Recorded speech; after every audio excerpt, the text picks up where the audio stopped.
संगच्छध्वं संवदध्वं शंभो मनासि जानतां देव भाग्यम यथा पूर्वे संजनाना उपासते समानीव आकुति समाना हृदयानिवह समानमस्तु ओ मनो यथा वह सुसहासति।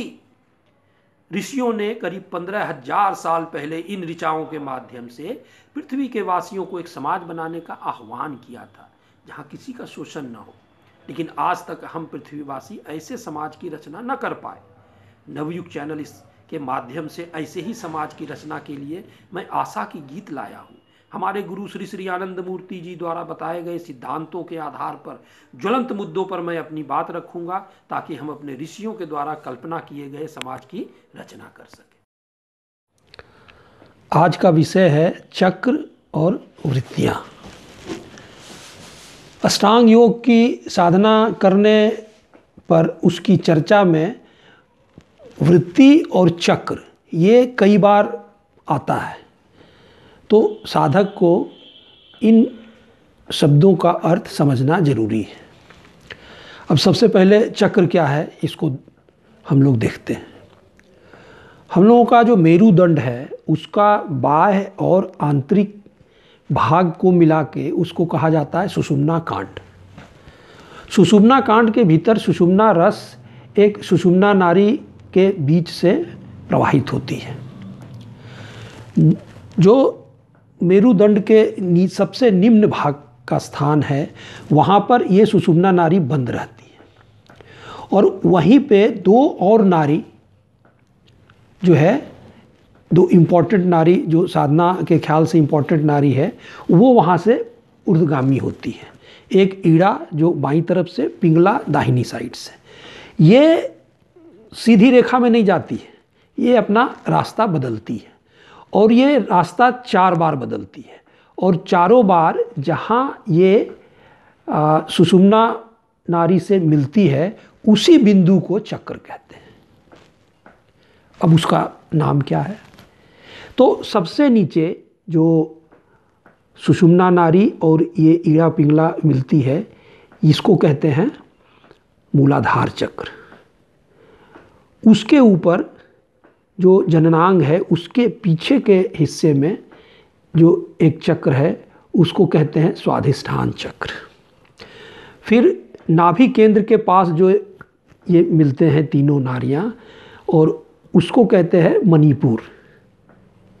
जो हृदय स्थली के पास है उसको कहते हैं अनाहत।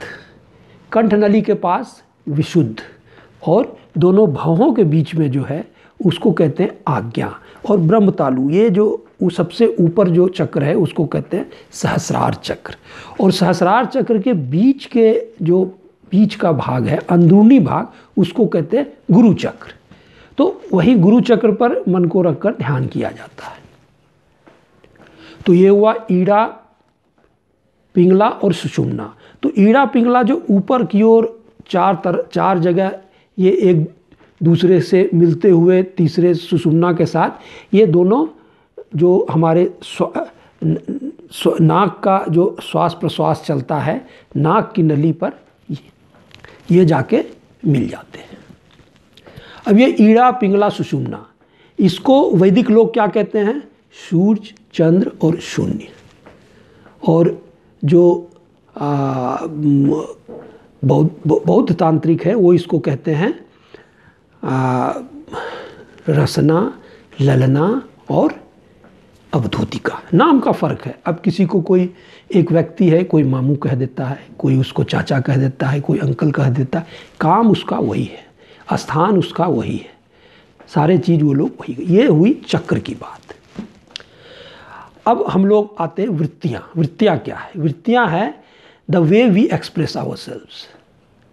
हम किस तरह एक्सप्रेस करते हैं अपने को? तो हम गुस्सा होते हैं, एक तरह से हम अपने को एक्सप्रेस करते हैं। हमें ईर्ष्या होती है, हमें लोभ होता है, हमें क्रूरता हम में आती है। तो ये सारी जो एक it is a way to express our feelings, तो ये वृत्ति कहा जाता है। तो ये वृत्तियाँ एक मनुष्य में कितनी होती हैं? साधारणतया ये वृत्तियाँ 50 होती हैं। 50 वृत्तियाँ मुख्यतः होती हैं। इसको ऋषि मुनियों ने विवेचना करके देखा तो 50 वृत्तियाँ उन्होंने कहा कि ये 50 वृत्तियाँ हैं।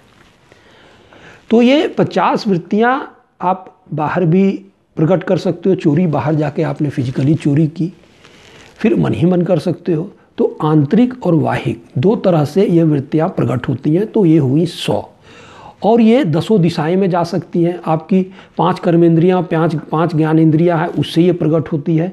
तो 100 मल्टीप्लाइड बाई 10 ये हो गया 1000। तो ये 1000 गौण वृत्तियाँ हैं, और 1000 वृत्तियों को जो जीत लेता है जब उसका जीव भाव सहस्रार चक्र पे आता है, इसीलिए इसको कहते हैं 1000 सहस्रार चक्र। सहस्रार चक्र पर आपका जीव भाव आने के बाद आपकी सारी वृत्तियाँ आपके बस में आ गई, आपके नियंत्रण में आ गई। तो ये वृत्ति हो गया। तो वृत्ति नियंत्रण में किस तरह आता है? आपने गुस्सा किया तो वो प्रकट कैसे होता है? तो सबसे पहले वृत्ति मन में आता है। मन से फिर क्या होता है? वो डिफरेंट नारियों और कुछ उपकरणों से गुजरती हुई वो फाइनली कर्मेंद्रियों के द्वारा प्रकट होती है। आपने गुस्सा किया, आपका चेहरा लाल हो जाएगा, आप थोड़ा कांपने लगेंगे। ज़्यादा गुस्से में कुछ लोग कांपने लगते हैं। तो ये सब कैसे होता है? ये पहले मन में आता है। अच्छा, मन में आके नारियों के माध्यम से ये ग्लैंड्स पे जाता है। हमारे अंदर 50 ग्लैंड्स और सब ग्लैंड्स हैं, और एक एक ग्लैंड्स और सब ग्लैंड्स एक एक वृत्ति को नियंत्रित करता है। तो वो ग्लैंड्स क्या करता है? एक हार्मोन को सिक्रेट करता है। ये जो विज्ञान के विद्यार्थी हैं, खासकर बायोलॉजी के, वो ये जानते होंगे कि ये जो है हार्मोन के सिक्रेशन से वो फिर आपका ज्ञानेंद्रिय, कर्मेंद्रिय, ये जो है वो अपने हिसाब से चलेगा। देखिए, कोई क्रोध करता है तो सबका क्रोध समान नहीं होता है। एक जगह पे आपने किसी को गाली दिया तो कोई क्रोधित ज़्यादा होता है, कोई क्रोधित कम होता है। ये क्यों होता है? ये होता है हार्मोन के सिक्रेशन से। और हार्मोन का सिक्रेशन क्यों होता है? आपका पुराना जो संस्कार है उसके हिसाब से आपका पूरा जो है वो हार्मोन सिक्रेट होता है। तो अब ये चक्र, वृत्ति और ग्लैंड्स, इसके आपस में क्या संबंध है? तो ये जो हमने मूलाधार चक्र, स्वाधिष्ठान चक्र और मणिपुर, अनाहत, ये सब की बातें की, ये जहाँ इनका मिलन बिंदु है वहीं ये ग्लैंड सब ग्लैंड क्लस्टर्ड है। और जहाँ जितना ग्लैंड्स सब ग्लैंड्स क्लस्टर्ड है वो उतनी वृत्तियों को वो चक्र कंट्रोल करता है।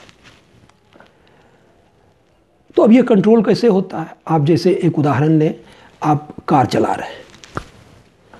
कार चलाने पे आप क्या करते हैं? उसको रोकना हो तो आप ब्रेक पे अपना पैर देते हैं। अब ब्रेक पे आपने पैर दिया तो वो क्या करता है? आगे ब्रेक फ्लूइड है उसको आगे बढ़ाता है। ब्रेक फ्लूइड उस प्रेशर को आगे किस में देता है? वो ब्रेक ड्रम पे देता है, और ब्रेक ड्रम क्या करता है? चक्के को रोक देता है। लेकिन क्या हर गाड़ियों में और हर ड्राइवर का प्रेशर एक ही होता है? नहीं। अच्छा, अगर इसमें कुछ गड़बड़ी हो जाए तो हम क्या करते हैं? उसको डॉक्टर के यहाँ ले जाते हैं। उसका डॉक्टर कौन है? गैरेज का मैकेनिक। वो उसको देखता है कि फ्लूइड ठीक काम कर रहा है कि नहीं, फ्लूइड कम हो गया है, फ्लूइड ज़्यादा हो गया। यही चीज़ ग्लैंड्स और हार्मोन का है काम, यही काम है। वो हार्मोन का क्षरण कम ज़्यादा साम्यावस्था में रख के आपके वृत्ति को प्रबल कर देगा। किसी आदमी में क्रोध ज़्यादा होता है, किसी में लोभ होता है, कोई स्त्री के पीछे भागता है, कोई पद के पीछे भागता है, कोई ईर्ष्यालु होता है। तो वो जिस तरह से आपका जो हार्मोन सिक्रेट होगा उसी तरह से आपकी वृत्तियाँ चलेगी और प्रबलता उसको उसी तरह से मिलेगी। तो इसको कंट्रोल कैसे किया जाता है? तो कंट्रोल इसको इस तरह होता है कि जब हम एक और आगे विषय लेंगे, क्रिएशन ऑफ द वर्ल्ड, कि वर्ल्ड कैसे क्रिएट हुआ, तो उसमें जीव भाव आएगा कि जीव भाव कहाँ से आता है। विज्ञान एक करता है और एक ब्रह्म विज्ञान। एक हुआ जो जड़ विज्ञान है, जो जड़ विज्ञान क्या जाता है? एनालिटिकल है। और ब्रह्म विज्ञान क्या है? सिंथेसाइज करता है। तो जो ब्रह्म विज्ञान के हिसाब से दोनों ही बात हम कहेंगे कि जड़ विज्ञान क्या कहता है क्रिएशन ऑफ वर्ल्ड पे, और ब्रह्म विज्ञान क्या कहता है। तो ब्रह्म विज्ञान जो कहता है कि जीव भाव सुषुप्तावस्था में कुल कुंडलनी जो है वो आपके मूलाधार चक्र पे सोई रहती है। जब वो सोई हुई है तो क्या है, सोई हुए आपका भाग्य सोया हुआ है, आप सोए हुए हैं, क्योंकि आप सारी वृत्तियां पशुवत आचरण के द्वारा प्रकट करेंगे। जो धर्म अगर और जो जिसका जीव भाव सोया हुआ है वो धर्म के बारे में कुछ बात ही नहीं करेगा। धर्महीना नर पशु भी समाना, जो अपने धर्म को भूल गया है वो पशु के समान हो गया। तो जब आपका जीव भाव सोया हुआ है तो वो सारा आपकी वृत्तियां जो है पशु के समान ही, पशु वृत्ति के समान ही प्रकट होंगी। जब आप योग्य गुरु के पास जाएंगे, आध्यात्मिक गुरु आपको सिद्ध मंत्र देंगे, तो सिद्ध मंत्र देंगे तो आपका जो कुल कुंडलनी है, जो आपका जीव भाव है, उसके मंत्राघात से जगता है। अब क्या है, उसको ऊपर चलना है, उसको कहते हैं ऊर्ध्वारोहण, पुरस्चरण। तो ये पुरस्चरण जो होता है वो किस तरह होता है, वो अब आपको पहाड़ पे चढ़ना है, कोई वीक आदमी है थोड़ी चढ़ पाएगा। तब वो किस तरह चढ़ता है, वो चढ़ता है कुल कुंडलनी जो सिद्ध मंत्र है उसके द्वारा उसको क्या मिलता है, चेतना, दीपनी। दीप ज्ञानम यतो दद्यात् कुर्यात् पाप क्षयम ततः। तो ये दीप ज्ञान उसको मिलता है। दीक्षा में क्या होता है, दीप ज्ञानम यतो दद्यात् कुर्यात् पाप क्षयम ततः तस्मै दीक्षेत सा प्रोक्ता सर्वतंत्रस्य सम्मता, उसी को दीक्षा कहते हैं। तो वो उसको क्या मिलता है, मंत्र, चैतन्य, चेतना, ऊर्जा। अब ऊर्जा से वो ऊपर चलेगी, शक्ति मिल गया। लेकिन क्या है, घटाटोप अंधेरा है, आप क्या है, पशुवत आचरण कर रहे हैं, चारों ओर अंधेरा है। तब वो एक मसाल लेके चलता है, दीपनी, उसी को दीपनी कहते हैं। मंत्र चैतन्य जो है वो दीपनी का काम करता है, तब वो आगे चलता है। संघर्ष होता है, आपके अंदर संघर्ष होगा, आप संघर्ष करेंगे अपने वृत्तियों के खिलाफ। क्या संघर्ष करेंगे कि भाई हम लोभ नहीं करेंगे, संघर्ष करना पड़ेगा, तब आप।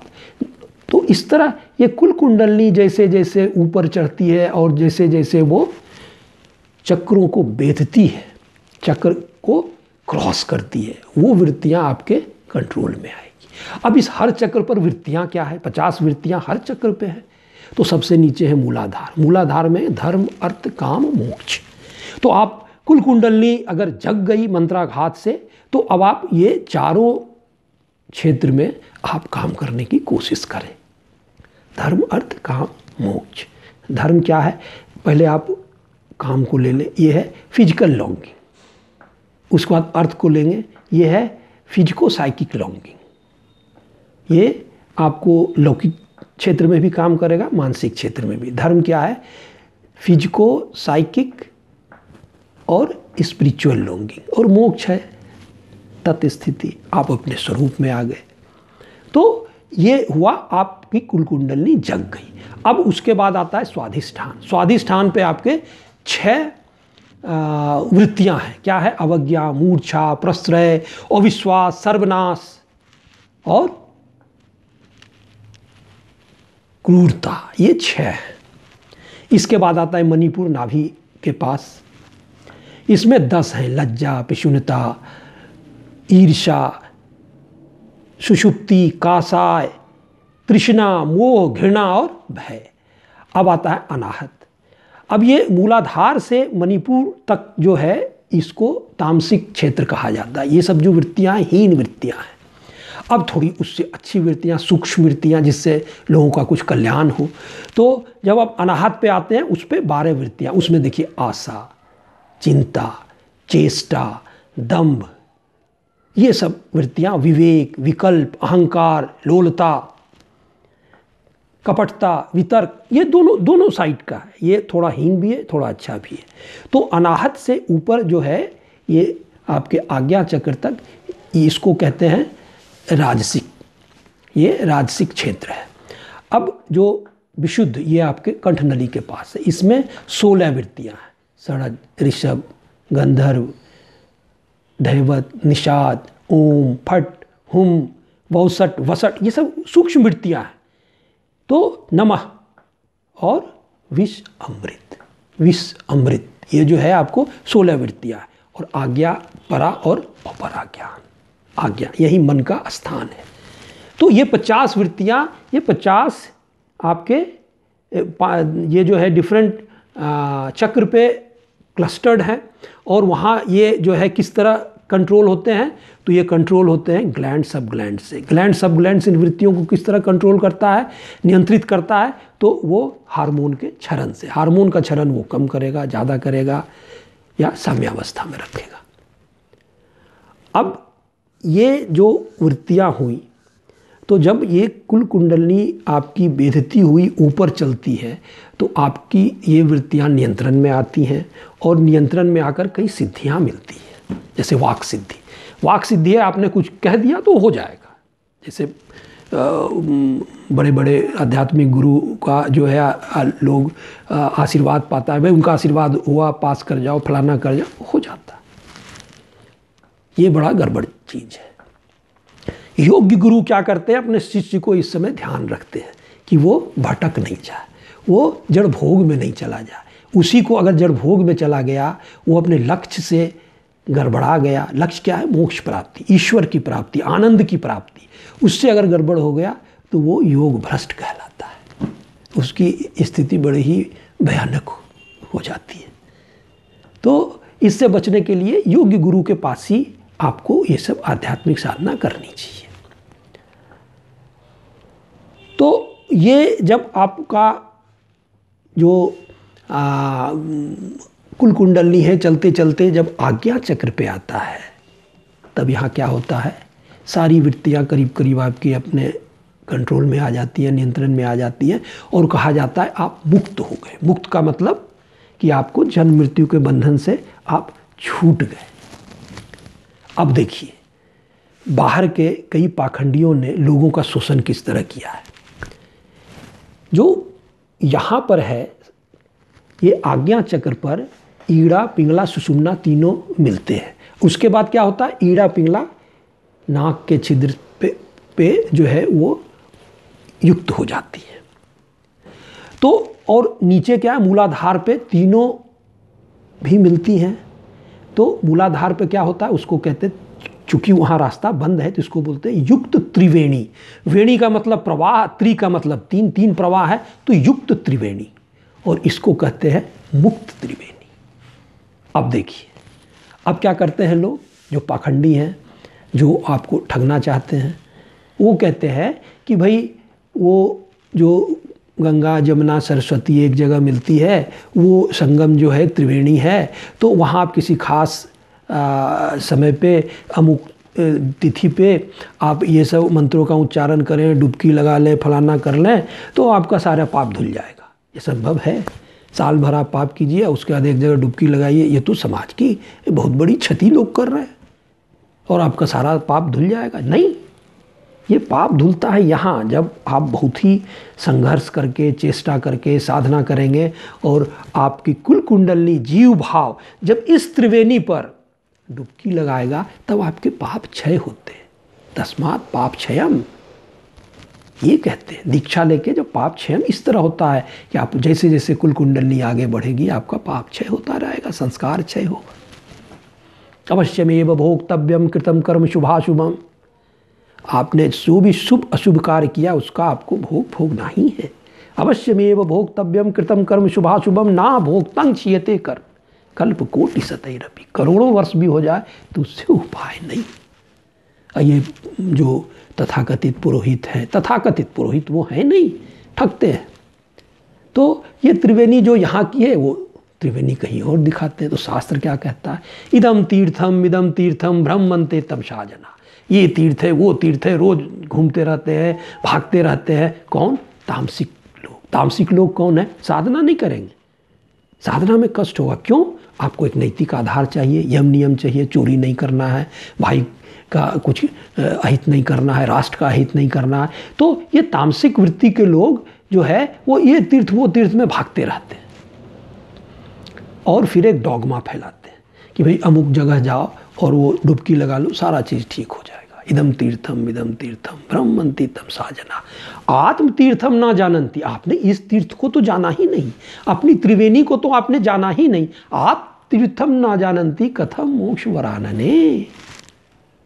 कहाँ से आपको मोक्ष मुक्ति मिलेगी? यही सत्य है। तो ये हुई बात सैद्धांतिक। अब मुक्ति मोक्ष इस तरह से मिल जाएगा, आपने सिद्धांत पढ़ा, हमने बोल दिया, आपने सुन लिया, हो जाएगा? नहीं।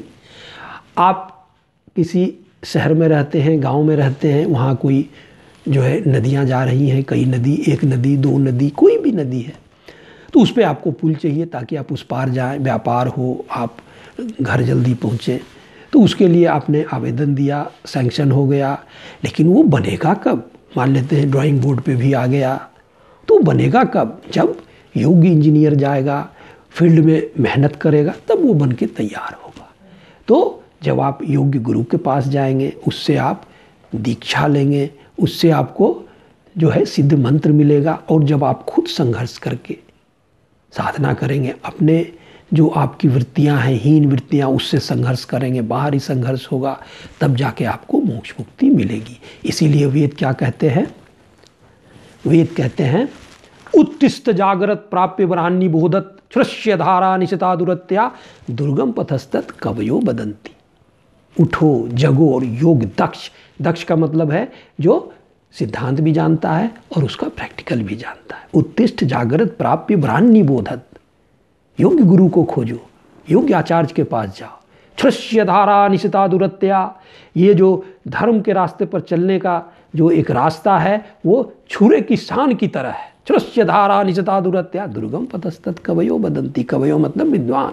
विद्वान लोग कह गए हैं कि ये छुरे की शान की तरफ है। लेकिन क्या है कि जब आपने परम पुरुष से प्रेम कर लिया, ईश्वर से भक्ति जग गई, तब ये रास्ता छुरे की समान नहीं रहता है। तब वो क्या होता है? प्रेम का रास्ता हो जाता है, आनंद का रास्ता हो जाता है। आनंद का रास्ता, आनंद मार्ग, आनंद का मार्ग हो जाता है। उस समय छुरे की धारा नहीं रहती है।